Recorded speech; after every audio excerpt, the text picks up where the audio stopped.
Have you ever encountered a hurdle with launching or growing your business? Listen, there are two things that run a business, the back end and your soft skills. Telling you right now, if these aren't in place, you'll lose clients and you'll lose money. You don't want that? Well, you're in the right place. Hey, I'm Dana. Hey, I'm Sara. We're your hosts of the Entrepreneur Encounter, and we're going to give you a behind-the-scenes glance into our businesses, give you genuine feedback, tips and tricks, plus occasionally bring on guests that care about supporting you to grow your business organically and nurturing authentic relationships. Are you ready?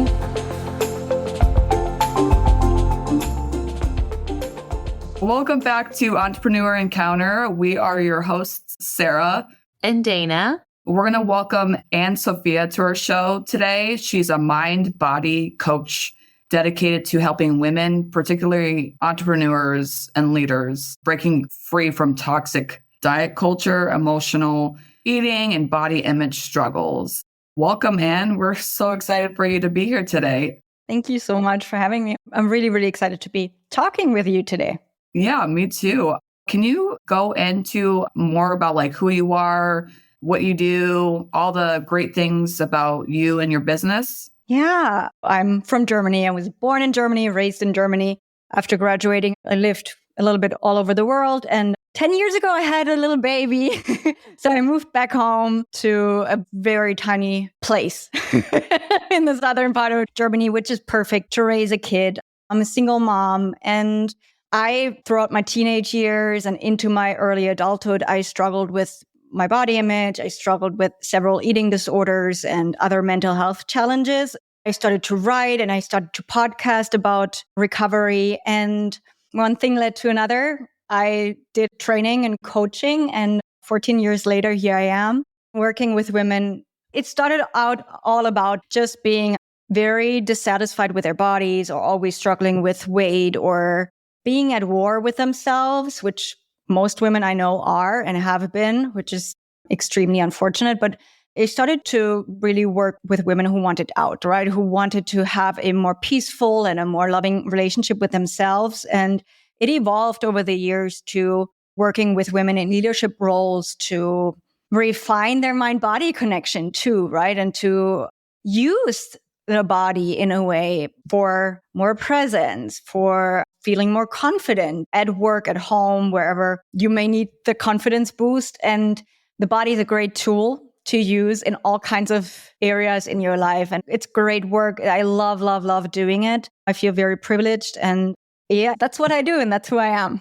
I love it so much. So when we first connected, and honestly, when I started looking for guests outside of the typical soft skills, me and Sara both were how can we make body image or health and wellness fit? But that is a lot of soft skills really that you need to focus on. It's not just time management, communication, and things which we talk about a lot on this show. If you've ever listened to any episode, we talk about it a lot.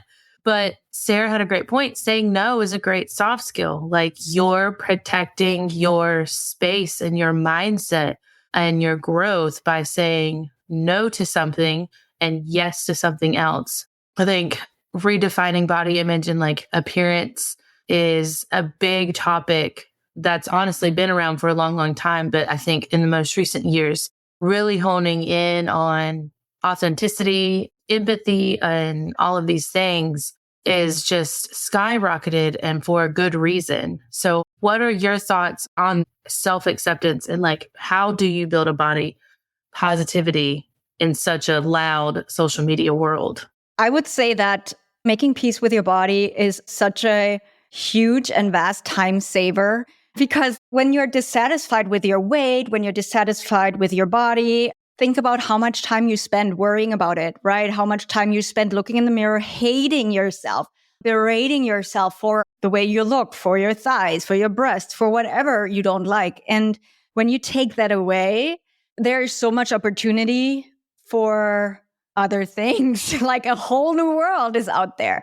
Back in the day when I was still blogging regularly, I actually talked about how letting go of the dieting mindset and making peace with your body is also one of the biggest career boosters you can give yourself.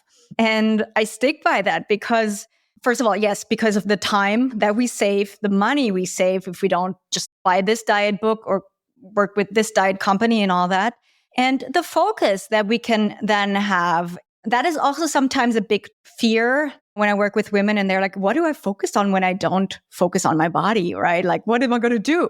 It is like a hobby. And when you use that focus and shift it towards, do I want to learn something new? Do I want to create, new friends? Do I want to go on a trip, whatever it may be? Do I want to really hone that relationship with myself? And there's just so much beauty in there. And most of the work that you do when you're working with your body is soft skills. I mean, there is some hardcore mindset work too, where you're really focusing on your thoughts and you have to be a little bit more strategic at times. But other than that, it is all about turning inward, cultivating that voice that you have. And it's almost like figuring out, okay, how do I want to talk to myself if I don't want to use that sometimes really nasty voice that we have when it comes to talking about ourselves, right? I mean, we can be awful. Yeah, for sure. My inner mean girl is like nodding her head all the time. And reimagining that is a beautiful exercise. And it also does take dedication and time because it's what we do. It's what we're used to. We don't really question it until we begin to become aware of it. And then we're like, whoa, this is not cool. I can totally relate to that because I'm petite, like I'm small, right? And I've been told by people that you need to eat more. And it's like, I'm about to be 35 now, but in my 20s, I kept thinking like, so society says I'm supposed to be like this. You're saying I'm supposed to be like this. So obviously you get in your head so much when there's so much noise out there saying all these things. But like after I had kids and became older and grew and like personal development and all that stuff, I'm like, who cares? Like, I know what I'm doing to my body. I was getting that confidence back. And a couple of years ago, ended up going to a networking event and they were talking about like your appearance and how you want to show up. Well, I own a business. I lead all these things, but I don't want to change for you because you think whatever I appear is not normal. One time there was a networking event and they were talking about like, if you want to be seen as this type of person, you have to dress a certain way. And I'm all like, are you serious? So I don't want to change because you think that I need to look a certain way. But now I'm to the point where I'm just going to do whatever I want to do because that's who I am. If anybody wants to build confidence, then you have to realize who you are as a person, and that shines. If you're confident in yourself, then somebody else is going to see that and they're going to be like, I want to be their friend. I want to work with them. So yes, it does take that confidence and discipline to learn about yourself too. But just screw what everybody else says, I love that so much because it is about being yourself, right? That's what it all comes down to. It's like, okay, am I okay with who I am? And when you are, people will come to you. It's like you're a magnet, right? Because you're fine with yourself. You're like, this is me. And I want to show up this way. I want to dress this way. I want to wear sweaters and whatever, sweatpants all day long. Other people want to dress up. I mostly work out clothes all day because I'm just like, I don't want to put on real clothes. And that's okay, right? But you're right. You get all these messages on the outside that you're supposed to do this, and nobody will take you seriously if you blah, blah, blah, blah, blah. It's not true. People will not take you seriously if you're not yourself. I guess people can see right through it. And I mean, we are so used to inauthenticity with social media that I believe that we all have honed our skills of authenticity. We know if someone is real or not. And being yourself, I mean, it's scary sometimes, right? To put yourself out there and to really show up as yourself. But in the end, there's really no alternative. So I'm a big baby stepper. I don't dive into anything first. It's taken me a long time to even want to put my face on camera. Sara will be the first to tell you that it is not my thing. But when we started this podcast, it's like, I can talk all day long as long as I don't have to show my face. But I've had to take baby steps to get to the point where moving forward, like we're going to have our podcast have video, and we're now putting my face on reels on our Instagram channel. So y'all should go check it out. Shameless plug. But it's taken baby steps of practicing and having a community. So when you're working with someone, and they're working on their mindfulness, embracing their unique qualities, are there baby steps that you help guide them through to like work on instead of just shoving them into the deep end of the pool and hoping that they swim? No, you have to go all the way. Baby steps. In my first coaching training, we called them turtle steps. It's all about the turtle steps. That's the way to go. We can use meditation as an example. We can use exercise as an example. When you start something new, you're excited and you may want to go all in, right? And then 2 weeks later, you're like, I'm not going to do that. I don't have time to meditate 2 hours a day, whatever you want to put in there. So it is all about those small turtle steps that then lead to a habit. I mean, one of the first things I always encourage clients to do is you can choose, do you want to take a breath and really focus on being grounded? That might be a really small step. Like before you have your first cup of coffee or tea or whatever you have in the morning, just take a breath and feel into your body. And that can sometimes be a really awesome exercise if you've never done it, to really just center on yourself. Another thing that I like to introduce is to set your timer. There's different timer apps. You can choose one that randomly pings throughout the day. And every time it pings, write down what you're thinking in that moment. Not in a way to pressure on yourself, but just to become aware of what are you thinking about, what are you talking in your mind about, right? What is going on? That helps to see where do your thoughts go. Oftentimes we can be and might be surprised what we're thinking about. And then practice that, but make it really easy. Let's use your video example, right? If someone had told you maybe a year ago, all right, put your face on camera right now, you would have been like, nope, bye, right? But ease into it, right? Allowing yourself to take it one step at a time and then have bigger milestones where like, I want to reach that goal. I mean, I know I get the excitement. It's like, I don't want to use the example because it's so destructive, but starting a new diet, right? We want to cut out everything all at once. Like I'm going to lose 200 pounds next month and I'm not going to eat anything. But 2 days later, you're not going to be able to do it anymore. And it's the same thing. Just take it easy, make it really, really easy on yourself. That's when you will stick to it. The harder you make it, the bigger the steps, the more likely it is that you're just going to be like, nah, this is not working with my life because life is full already. You know, you can say 1 or 2 affirmations while you're taking a shower. Like that was one of the biggest things that I learned. Everyone tells you about affirmations and they're like, tell yourself, I'm beautiful. I am hot. I am whatever. And when you don't believe that, that's the most lethal thing you can do to yourself because your unconscious mind will be like, nah, you're not, no way. But you can say something like, I am open to the possibility that I might be beautiful to some people in this world, right? Just make it really easy on yourself and affirm what is real in this moment. One of the things that I started out with was, I am safe, like in this moment. And that is what I would tell myself. Like that was a fact when you're at home in bed. Fingers crossed, most likely you will be safe there. But just say something that is true to you in this moment and then go from there. Hey there, listeners. Ever feel like you're struggling to connect with customers or lead your team effectively? That's where soft skills come in. Entrepreneur Encounter isn't just another podcast. We're a community dedicated to helping early stage entrepreneurs like you master the soft skills that make or break a business. Technical skills are important, but without communication, collaboration, and confidence, your business might never get off the ground to the next level. In our membership, Dana and I share actionable insights and tips to help you nurture the soft skills you need to thrive. Give you access to bonus content, workshops, and a network of like-minded entrepreneurs who are all on the same journey. We'll teach you how to boost your confidence, become a leader who inspires and motivates your team, navigate conflict like a pro, to resolve disagreements without drama and build stronger relationships, communicate clearly and concisely, get your message across, build trust, and close the deal. If you're ready to take your business to the next level, join the circle by clicking the link in the show notes. We've had a previous guest talk about that.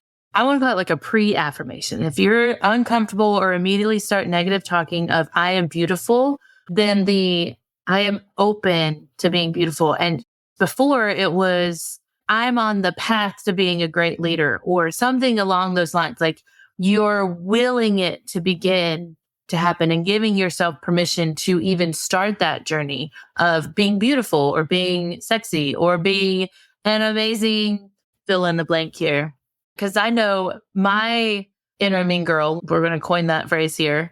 I have always had body issues, but I've always been curvier. And growing up, all my friends were twigs.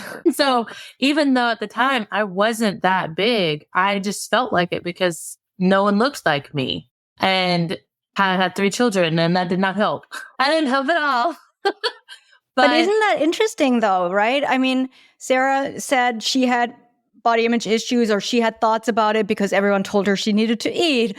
You had your own thoughts. And it's like, it does not matter what you look like or which shape you have. Most of us have insecurities and most of us struggle in some shape or form. And I think that is why it's so widespread, right? Because we all internalize these thoughts and feelings and make them mean whatever we want to make them mean for us. And I think what else helps too, and I would say from now on that if anybody is having self-negative talk to themselves, like reach out to somebody, have a conversation.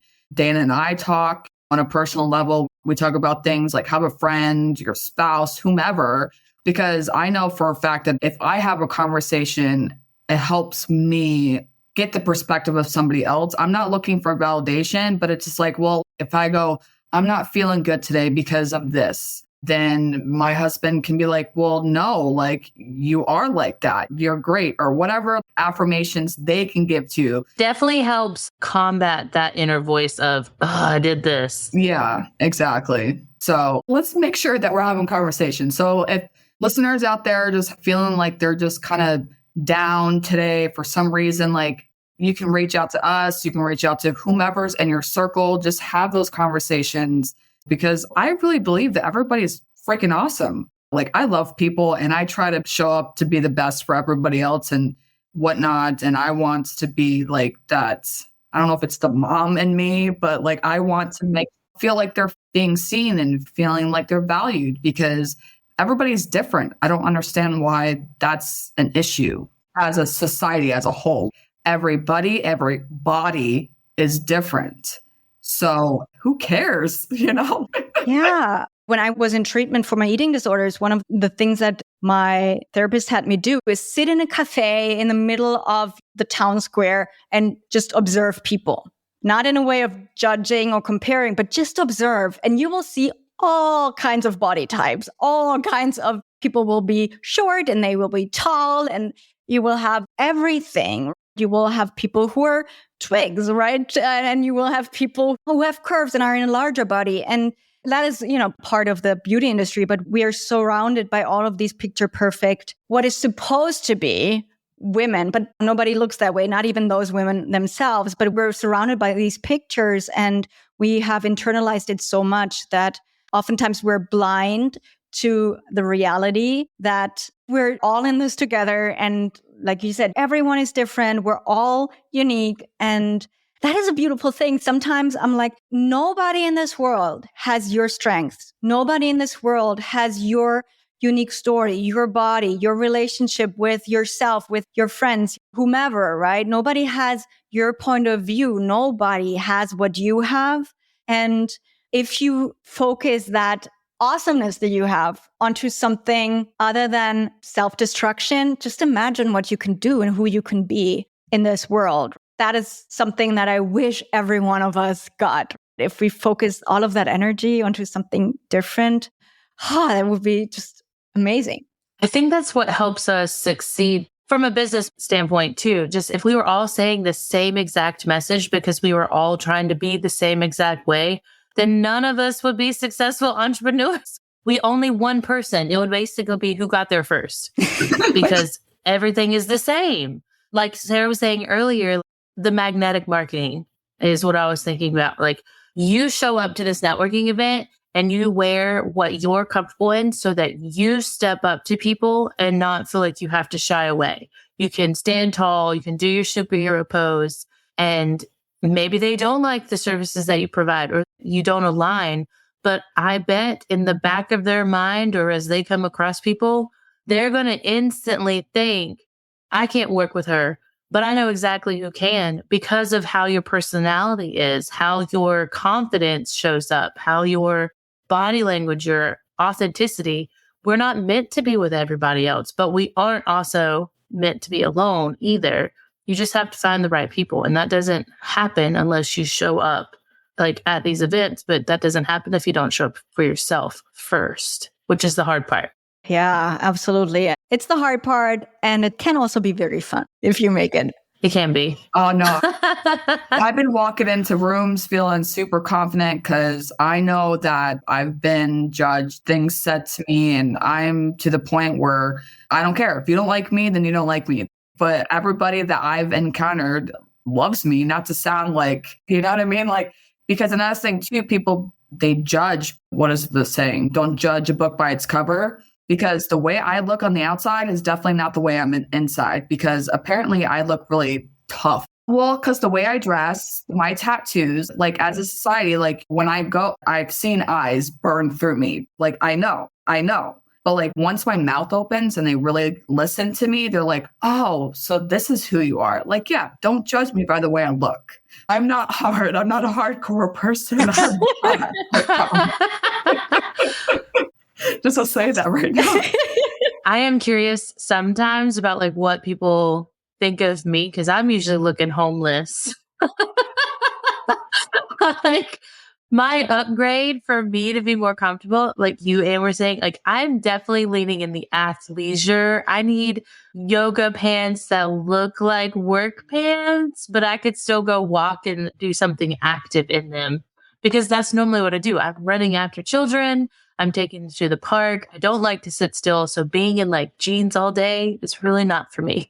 Yeah. I mean, I went to the hairdresser yesterday, and when I arrived, like you just said, I really did look like a homeless person. But I didn't even notice, because I was just like out the door. This is what I was walking around all day, but it was sad in that moment. It was eye-opening. Last year, I dropped my son off at pre-K. And that's where I finally started like accepting that I just look rough when I leave the house first thing in the morning, because I had a meeting. I don't know what it was, but I had a meeting with someone immediately after, and I had to be dressed. I still didn't go crazy, or at least I didn't feel like I did, but I had makeup on, I had straightened my hair, and his teacher was like, oh, you look so good today. And I was like, I must be showing up here so terrible in the morning. Y'all, I do have a business, you guys. I am actually a professional. I don't look like it, but I am. So I love it. So for our listeners who may be in the same stage as us, I feel like Sara and I have come a long way just in this podcast and our confidence in speaking. But for those that are listening and are wanting to get to this space, or feel like they have one or two areas that maybe they need turtle steps for, how can they reach you? How can they connect with you? You can find me on social media. I am at Anne-Sophie Reinhardt, all in one word. I'm sure there will be show notes that you can find that very, very long name. And over at annesophie.us, my website, I have a little quiz there where you can find out a little bit more about your self-image and really how you view yourself and what you can do depending on where you're at. And there's also blog posts, videos, podcasts, everything, any kind of medium you want to consume. One of the things I want to share is literally just start. Do something, anything that moves you in that direction. And then you just said it, that you have been on a journey while doing this podcast too, which is all about practice. You're practicing, you're doing it. And with time, you will become more confident and present in a way. Thank you so much, Anne. This was such a fun conversation. I hope one day that you can come back on and share some more awesome things about confidence and all the great things. As always, all of our information is in the show notes. Until next time, bye. Bye.